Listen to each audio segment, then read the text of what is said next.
너의 강점은 뭐니? 라고 했을 때 여러분들의 강점은 뭘까요? 뭘 잘하니?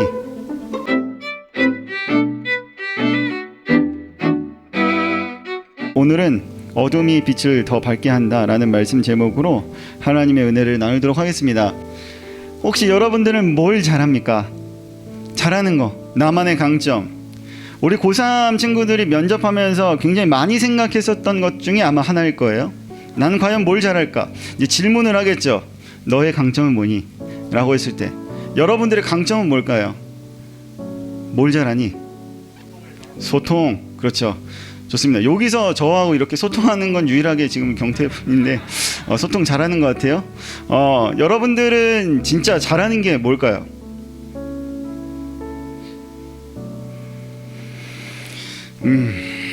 잘하는 게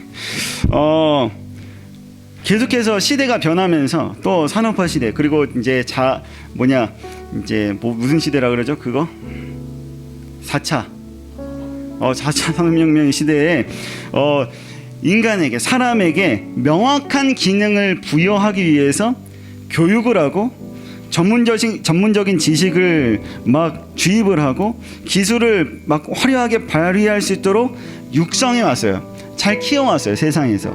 여러분들이 그 결과물이에요. 뭔가를 더 잘하기 위해서, 그리고 여러분들이 뭘 잘하는지 찾아내기 위해서 이 시대가 계속 흘러왔는데 앞으로도 계속 그런 방향으로 흘러갈 거예요. 왜냐하면 여러분은 미래니까. 여러분들이 뭘 잘하는지를 빨리 발견할 수 있도록 도와주는 거. 의사면 의사로서, 판사면 판사로서, 엔지니어라면 엔지니어로서의 명확한 기능.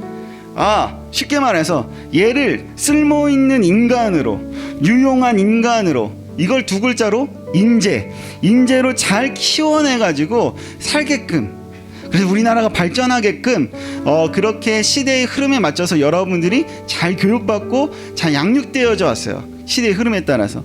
그래서 그만한 인재가 됐다라고 하면 그만한 대우를 받죠. 돈을 받든지 명예를 받든지 이런 인기를 받든지 그만한 대우를 받습니다. 자, 여러분들 뭘 잘하나요? 여러분들 쓸모있는 사람인가요? 유용한 사람인가? 인재인가요? 나는 무엇을 잘하고 너는 뭘 잘하는 사람인가? 각자 자신의 명확한 이 쓸모를 찾기 위해서 우리는 늘 발버둥치며 살아가요. 내가 잘하는 걸 찾고 그걸 발전시키기 위해서요. 각자가 가진 재능과 능력을 명확하게 파악해야지만 행복해질 수 있고, 이 행복한 일을 하면 행복한 삶을 누릴 수 있다고 생각하면서 우리는 살아가요. 내가 좋아하는 일, 근데 그게 내가 잘하는 일이어야 돼. 그거 잘하는 일을 직업을 갖잖아? 그럼 행복해질 거야. 그럼 행복해지잖아? 그럼 행복한 삶을 살 거야. 요런 이야기예요. 그래서 우리는 어떠한 그 특별한 기능을 부여하기 위해서, 그 기능을 담아내기 위해서 죽도록 지금 노력하고 있는 상태예요. 우리는 채우고 끊임없이 채워가요. 유용한 사람, 쓸모있는 사람, 인재가 되기 위해서 그렇게 피말라가면서 하루하루를 잘 버텨내서 살아는 사람들이에요. 우리 옆에 있는 친구들을 위해서 박수 한번. 노력한 결과예요. 박수. 어찌됐든 여러분, 이 그릇은 어떤 그릇일까요? 네? 밥그릇, 국그릇, 뭐야? 사기. 그래, 사기. 전혀 생각지도 못한 창의적인 대답이 나왔어요. 제가 생각했었던 대답은, 네, 이거 전혀 창의적인 네, 제가 생각했었던 대답은 여러분들이 이야기했듯이 밥그릇이요, 국그릇이요, 이런 거를 예상을 했었거든요. 이 그릇은 속이 비어 있어서 그 쓰임새가 명확하지가 않아요. 물을 담으면 이건 무슨 그릇? 물그릇. 밥을 담으면 이건 무슨 그릇? 밥그릇. 반찬을 담으면 이건 무슨 그릇? 반찬 그릇이 돼요.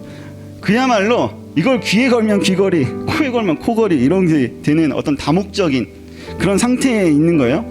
이거를 동양의 노자라는 사람이 이것을 뭐라고 얘기했냐면 쓸모없는 것의 쓸모라고 이야기했어요.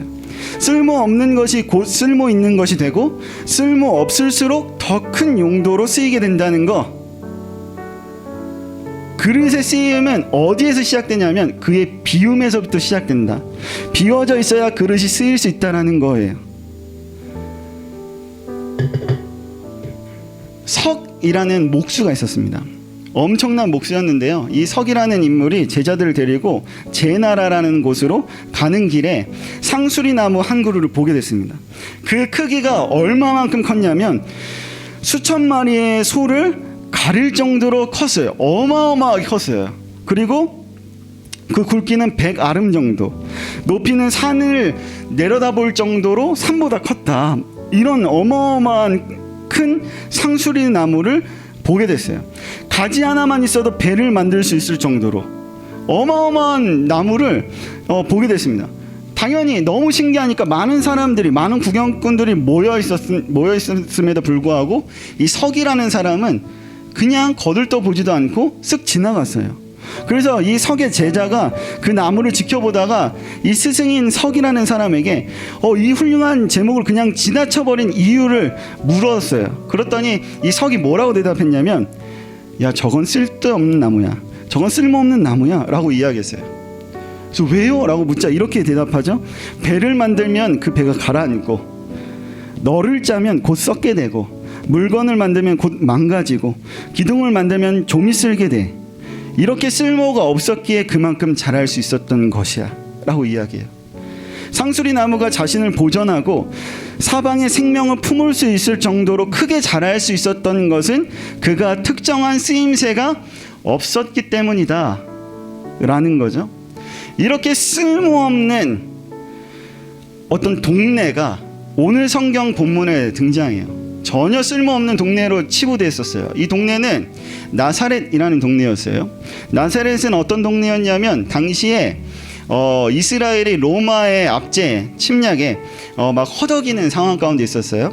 그랬더니 이 로마의 군인들을 각 지역에 막 퍼뜨렸겠죠. 특별히 이 나사렛 지역은요, 군인이 포진되어 있다가 거기를 거쳐서 다른 곳으로 파견되어지는 어떤 그러한 중심지였어요. 그리고 경제적인 중심지였기도 했어서 많은 이방 사람들이 그곳에 지냈어요. 군인이 많은 곳, 군 부대가 있는 곳, 그런 곳이었는데 군인이 많다 보니까 또 뭐가 많았냐면 성적으로 타락한 그런 곳이 굉장히 많았습니다. 사창가가 엄청 많았어요. 지금은 많이 사라졌지만 청량리, 영등포, 용산 이런데 사창가들이 엄청 많았었거든요. 그런 것처럼 이 나사렛이라는 동네에는 사창가가 엄청 많았습니다. 군인들도 엄청 많았고요. 그렇게 해서 이스라엘 사람들은 자기네들이 특별한 피를 가지고 있는, 우리는 하나님 선택을 받은 사람들이기 때문에 저 이방 사람들하고는 친해서는 안 돼, 뭐 이런 주의였거든요. 그런데 그곳 이 나사렛이라는 동네는 이방 사람들도 왔다 가고 거기에 사창가도 생기고 그랬더니 막 이상한 아이들도 이렇게 생각했어요. 그 이상한 아이는 다문화 아이를 의미해요. 근데 그런 나사렛이라는 동네를 이스라엘 사람들은 쓸모없는 곳, 버려진 곳이라고 생각했었거든요. 그러한 곳에 예수님이 태어나셨어요. 오늘 이 말씀은 우리에게 정말 어마어마한 큰 소망을 줘요. 이 말씀은 우리에게 엄청난 용기와 우리에게 엄청난 희망을 우리에게 부어주고 있어요. 왜 그럴까요? 나사렛이 아무도 돌아보지 않는 그곳이어서, 나사렛이 경멸이 충만한 곳이어서 오늘 본문 말씀은 우리에게 오히려 큰 소망과 큰 용기와 큰 희망을 주고 있어요. 나사렛이라는 동네가 그냥 썩어져가는 그런 곳이어서, 근데 그곳에서 누가 태어나서 예수 그리스도가 태어났기 때문에 그것 하나로 나에게 큰 소망이 되어지는 말씀이에요. 왜 그러냐? 아무도 돌아보지 않는 그곳, 경멸이 충만한 그곳, 가장 거룩하지 않은 그곳에서, 사람들이 싫어하는 그곳에서 예수가 태어났기 때문에, 가장 거룩하지 않은 그곳에서 거룩 그 자체가 태어났기 때문에, 가장 어두운 그곳에서 빛 그것이 시작되었기 때문에 그래요. 우리의 삶의 자리를 한번 돌아볼까요? 예수님을 만나는, 예수님을 품게 되는 가장 첫 시작은 여러분의 가장 추악하고 가장 경멸스럽고 가장 누군가한테도 들키고 싶지 않은 그 더러움 가운데 예수님을 만나게 돼요. 여러분의 삶의 자리에서 가장 어두운 부분이 어딜까요? 여러분의 삶의 자리에서 가장 연약한 부분이 어딜까요? 여러분의 삶 중에서 가장 치욕적이고 죄가 가득한 그 자리가 어디일까요? 그것을 토해냄으로부터, 그것을 드러냄으로부터 빛이 시작돼요. 어둠을 싸워서 이길 수 있는 유일한 방법은 빛이 있는 것, 그것 시작부터 어둠을 이길 수 있는 거예요. 우리는 어둠을 이길 수 있는 힘이 전혀 없습니다. 불 딱 켜면 어둠이 사라지죠. 여러분들 삶 가운데 어둠 가운데 있다면 불 켜세요. 예수 그리스도를 여러분 삶 가운데 품어야 될 필요가 있어요. 그러한 내가 빛이 될 수 없고 내가 어떤 힘이 없으면 그 빛을 내가 품으면 돼요. 내 안에 그리스도가 있으면 돼요. 그 빛 대신 예수 그리스도가 있으면 나를 빛나게 하세요. 이렇게 생각하면 돼요. 이렇게 햇빛을 조명을 이렇게 쬐잖아요. 근데 제가 거울을 가지고 이렇게 반사시켜 여러분들 눈에 막 이렇게 비치면 여러분들 그 빛이 반사돼서 여러분들이 눈이 부시겠죠. 이거와 마찬가지예요. 빛을 품는다는 것은 이 빛을 내가 반사시켜서 다른 것을 퍼지게 만든다라는 것이라고 생각하시면 돼요. 가장 어두운 곳에서 예수가 태어났다는 이 사실은 성경에만 있는 그 이야기에서 그치는 것이 아니라 여러분들 삶의 자리에서 가장 어두운 자리에 지금 예수님이 들어갈 준비가 되셨다라는 거예요. 그런데 더 중요한 사실은 오늘 본문에 가장 격렬히 일어나는 장소가 나사렛이라면 가장 격렬히 일어나고 손가락질 받아 마땅하고 저런 쓰레기라고 막 모욕적인 말을 해도 충분한 한 여자가 등장하는데 그 여자의 이름은 마리아예요. 이 마리아도 흑암과 같은 상황이었어요. 나사렛이라는 지역, 더러운 지역에서 한 처녀가 임신했다? 여러분들 뭐라고 생각할까요?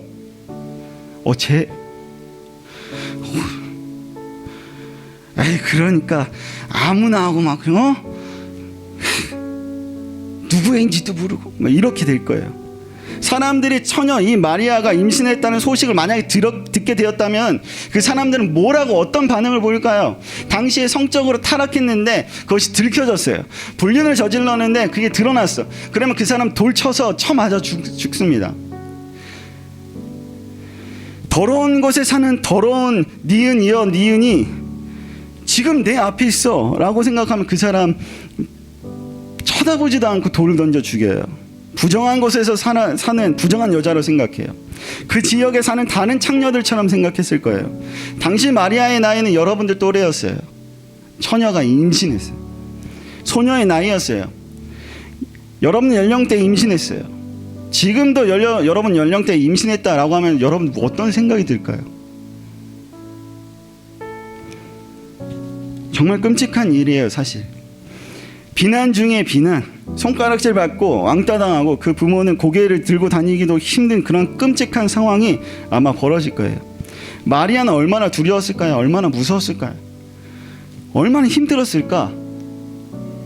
나도 모르게 하는데 이거 들키지 않기 위해서 막 숨기고 했었던 그 마리아의 심정을 한번 여러분 느껴보세요. 계속 울었을 것 같아요. 그런 막 울고 있는 어두움 가운데 숨어서 울고 있는 이 마리아에게 천사들이 나타나서 응답합니다. 뭐라고 대답해 주냐면 이 대답이 더 어이없게 느껴져요. 이 상황이 야 마리아 네가 있는 그 상황 있잖아. 너 아무랑도 잠도 자지도 않고 막 그랬는데 갑자기 임신했다는 그 사실, 그 상황 있잖아. 그거 너의 사명이야. 너가 태어난 이유야. 너가 살아갈 이유야 라고 이야기하는 거예요. 마리아 입장에서는 뭐라고 생각했을까요? 이런 어이가 없는 뭐 하자는 거예요. 왜 나를 왜 이렇게 힘들게 해? 마리아의 사명은 예수 그리스도를 태어나게 하는 것. 사명을 감당하기 위해서는 이 마리아에게는 어떤 믿음이라는 게 필요했습니다. 하나님이 나와 함께 하시고 그 말씀대로 내가 살아갈 때 벌어질 일들에 대한 확신, 이 아이가 품어진 아이가 진짜 성령으로 잉태되어 태어나는 하나님의 아들 예수 그리스도라는 확신이 필요했어요. 그걸 천사가 얘기해 줬는데 이해하지 못했죠. 힘들었어요. 근데 어떻게 됐나요? 결국 마리아는 믿음으로 그것을 상황을 감당해냈어요. 그랬더니 빛 대신 예수가 어두운 세상 가운데 나타나게 됐어요. 우리도 그럴 수 있습니다. 예수님을 만나고 예수님을 믿는다고 했을 때 마치 마리아가 예수 그리스도를 잉태하여 품어놨을 때 느꼈을 그런 두려움이 우리에게도 다가올 수 있어요. 여러분들이 예수님을 믿는다고 했을 때 세상이 여러분들 바라볼 때 그런 눈으로 바라볼 수도 있어요. 여러분들 예수님을 진짜로 확신하고 믿었을 때 여러분들의 삶이 되게 힘들고 왜 나한테만 이런 일들이 벌어지는가, 왜 나만 이렇게 힘들게 하는가, 예수님 날 사랑한다면서 예수님 나에게 왜 이런 일을 하도록 만드시는가, 왜 나에게 왜 이런 일들만 일어나도록 하나님 하시는가에 대한 억울함과 화남과 두려움과 힘듦이 여러분들을 휩싸게 만들 수도 있어요. 우리는 멋지게 살고 싶었거든요. 한 번뿐인 인생이니까 이왕 살 거 한번 멋지게 멋들어지게 살고 싶었거든요. 믿음 생활도 한번 멋지게 살고 싶었거든요. 그런데 진짜 멋지게 사는 믿음의 생활은, 믿음의 삶은 마리아가 예수를 품고 살았었던 그 10개월이 믿음의 삶이었어요. 가장 멋있는 그리스도인의 모습이었어요. 한 생명을 품고 살아가는 임산부 어머니 여자를 바라봤을 때 멋지다, 멋있다, 생명을 품고 살아가는 그 사람의 삶을 바라봤을 때 정말 신비롭다라고 하는 것처럼, 그렇게 예수를 품고 살아갔을 때 비로소 세상이 여러분들을 바라볼 때 비록 손가락질하는 것처럼 느껴질지라도 결국 그 예수가 잉태되어 태어났을 때 세상이 이 예수를 진짜 메시아로 받아들인 것처럼 여러분들도 이 예수를 품고 사는 지금은 비록 많이 힘들고 어렵고 상황이 나를 괴롭게 하지만 이 예수를 진짜 세상에 드러냈을 때에는 상황이 달라질 거예요. 한번 그리스도인으로서 한번 멋지게 한번 살아봅시다. 예수를 품고 예수를 잉태한 것처럼 살아봅시다. 예수를 품고 살아갈 때 우리는 빛을 드러내며 살아갈 수 있어요. 이 나사렛과 마리아의 공통점은 전혀 축복받을 일이 아닌데 축복이 전혀 있을 수 없는 그런 상황 가운데 뭐가 생겼냐면 소망이라는 게 생겼다는 거예요.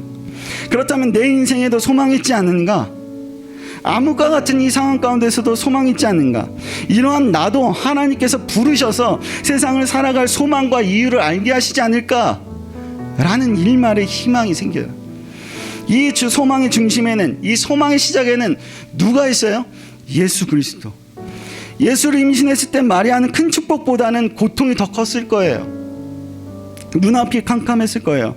죽을 수밖에 없는 상황이 자기의 상황 가운데 막 이렇게 어떻게 움직일 수 없도록 만들었을 거예요. 하지만 예수를 임신하였기에, 다른 말로 예수를 품었기에 고통이 더 이상의 고통으로 끝나지 않고, 이제 슬픔이 더 이상의 슬픔으로 끝나지 않고 고통이 소망으로, 슬픔이 기쁨으로 예수가 잉태한 후에 삶이 변화되었다는 사실을 여러분들이 믿으시길 소망합니다.